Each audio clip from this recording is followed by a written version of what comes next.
مجھے گھٹنوں میں درد کی تکلیف ہے۔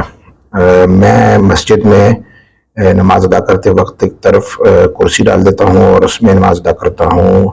شرعی طور سے میرے عمل کس حد تک درست ہے؟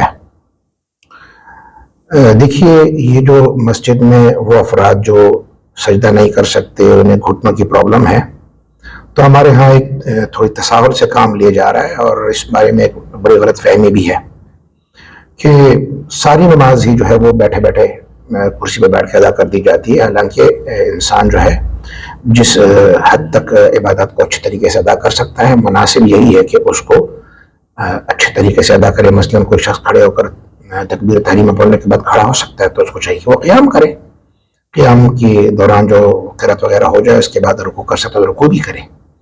اور اگر پھر وہ سجدے میں نہیں جا سکتا، جس میں عموماً گھٹنوں کو فولڈ کرنے کی ضرورت پیش آتی ہے، تو اس صورت میں وہ پیچھے جو کرسی پڑی ہوتی ہے اس پر بیٹھ کر باقی نماز کو جو ہے وہ ادا کر سکتا ہے۔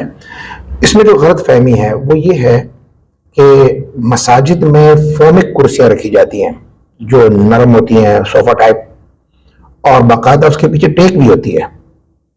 تو جب سجدے کی ادائیگی ہوتی ہے، یا اگر کوئی ایسا معذور ہے جو بالکل کھڑے ہو کے بھی نہیں پڑھ سکتا، وہ بیٹھ کے پڑھ رہا ہے، تو وہ بھی کرسی پہ باقاعدہ ٹیک لگا کے بیٹھا ہوتا ہے اور بالکل ریلیکس ہو کر، جس طرح کہ عموماً گھروں میں بیٹھتے ہیں، دفتر میں بیٹھ جاتے ہیں، یوں بیٹھ کے نماز ادا کر رہا ہوتا ہے۔ یاد رکھیے، عبادت اللہ کے سامنے توجہ کرنے کا نام ہے، اس کے لیے کانشیس ہونے کی ضرورت ہے۔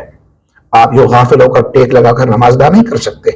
تو بقدر ضرورت شریعت اجازت دیتی ہے کسی عام کرسی پر جس میں موٹے موٹے فوم کے گدے نہ ہوں، اس پر بیٹھ کر آپ جو ہے باقاعدہ نماز جو ہے وہ ادا کر سکتے ہیں۔ ٹیک نہیں لگائی جا سکتی، کیونکہ قیام کی حالت میں ہم ٹیک نہیں لگاتے بلکہ اللہ کے حضور کھڑے ہوتے ہیں۔ اس لیے آپ اگر بیٹھ کر نماز ادا کریں تو آپ ٹیک نہ لگائیں، ٹیک سے احتراز کریں۔ یہ غلط فہمی دیکھنے میں بھی، مجھے بھی بہت مساجد میں دیکھنے میں یہ آئی ہے کہ جو وہاں پر باقاعدہ لوگ نماز پڑھتے ہیں گھٹنوں کی تکلیف تو وہ ٹیک لگا کے پڑھ رہے ہوتے ہیں، تو اس سے احتراز ہونا چاہیے۔